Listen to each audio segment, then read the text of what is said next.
Power star అనంగానే నేను ఎవరి గురించి చెప్తున్నానో చెప్పాల్సిన అవసరం లేదు. పవన్ కళ్యాణ్ ఈ పేరు వినపడంగానే రెండో మాట మాట్లాడటానికి అవకాశం ఇవ్వరు. కొత్తగా పవన్ కళ్యాణ్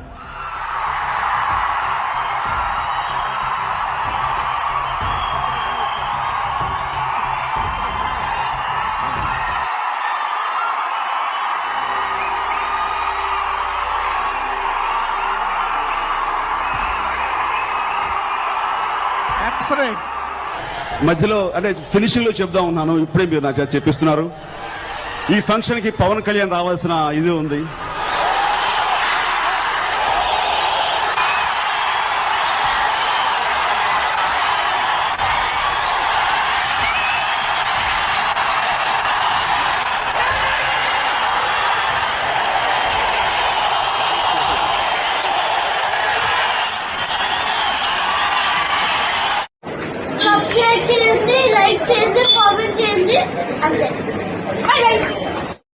నిర్భయంగా చెప్పాలంటే పవన్ కళ్యాణ్ మించిన హీరోలు, నటులు, మహానటులు, డాన్సర్లు, ఫైటర్లు, స్టైలిష్లు ఎంతో మంది ఉన్నారు. కానీ పవన్ కళ్యాణ్కి ఎందుకు ఇంత క్రేజ్? అతని యొక్క యూనిక్ మెంటాలిటీ అదే యూత్కి వెర్రెక్కిచ్చింది. చిరంజీవి గారే ఒక సభలో బయటపడిపోయారు. December 31 నైట్ అందరూ ఉల్లాసంగా ఉత్సాహంగా పార్టీలు చేసుకుంటే వీడు గదిలో ఒంటరిగా కూర్చొని పుస్తకాలు చదువుతుంటాడు. అందరూ ఫెయిల్యూస్ డీల పడిపోతే వీడు ఉత్సాహంతో లేచి వెర్రికి ఆకలేసి డ్యాన్స్లు వేస్తుంటాడు. బాహ్యంగా భోగి, అంతరంగా యోగి.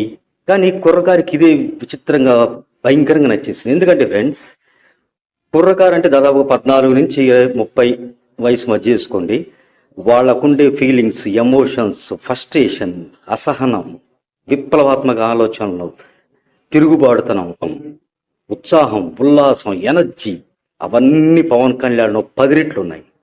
అందుకే కుర్రకారు అతను కుర్రకారుతో అతి సులభంగా కనెక్ట్ కాగలిగారు.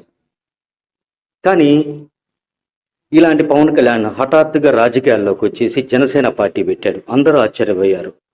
ఎందుకంటే అంతకుముందు అన్న ప్రజారాజ్యం పార్టీ పెట్టారు. కొనసాగలేని రాజకీయాల్లో వెనుదిరిగిల్లారు. కొంతమంది నవ్వుకున్నారు, ఎగతాళి చేశారు. కానీ అది మర్చిపోయారు. అనవసరంగా మానిపోయిన గాయనాన్ని గెలుగుతున్నట్టుగా ఇతను మళ్ళీ రాజకీయాల్లోకి వచ్చాడు. ఇతనికి ఉన్న తపన, తనకు ఇంత జీవితం ఇచ్చిన అన్నగారికి మరియు ప్రజా అభిమానులకి ఏదో చేద్దాం.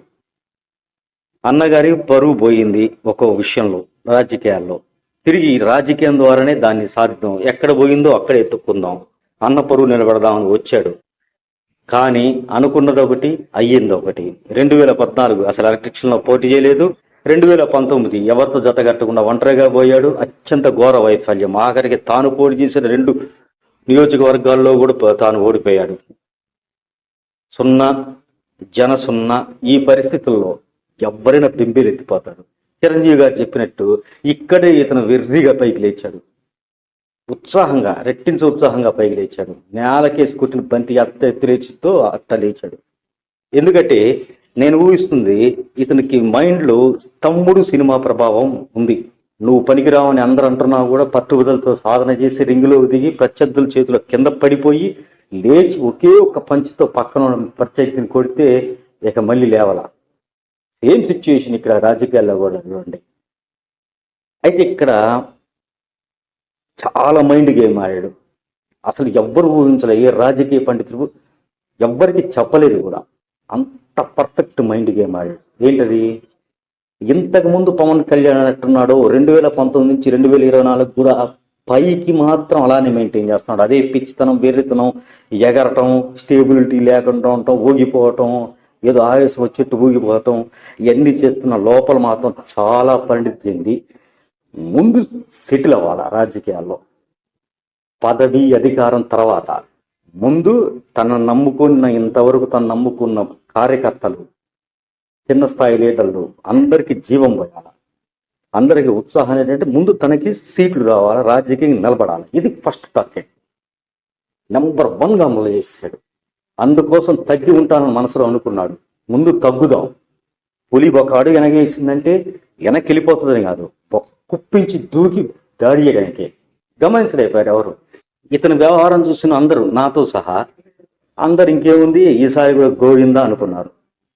వైసీపీ అయితే ఇంక పూర్తిగా తేలిగ్గా తీసుకుంది. జనసున్న, పావలా కళ్యాణ్, పెళ్లిళ్ళ స్టార్, దత్తపుత్రుడు, ప్యాకేజీ స్టార్, మ్యారేజ్ స్టార్, అన్ని ట్యాగ్ లైన్స్ తగిలిచ్చేసి విపరీతంగా ఎగతాళి చేసినాయి. 2019లో ఓటు హక్కు రాని చాలా మందికి 2024 కల్లా వచ్చేసింది. ఇక మొత్తం తన వాళ్ళు అయిపోయారు. ఈ మైండ్ గేమ్ని ఎవ్వరు ఊహించలేదు.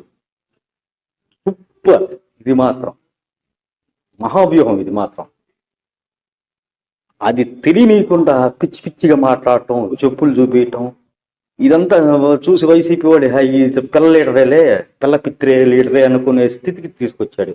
వైసీపీకి పవన్ కళ్యాణ్కి మధ్య జరిగిన మాటల యుద్ధంలో ఒకానొక సభలో పవన్ కళ్యాణ్ పూర్తిగా నిగ్రహాన్ని కోల్పోయి ఆగ్రహంతో, జగన్ గుర్తుపెట్టుకో, అర్ధపాతాళానికి తొక్కకపోతే నా పేరు పవన్ కళ్యాణే కాదు. బలి చక్రవర్తి కూడా వామనుని చూసి ఇంతేనా అన్నాడు.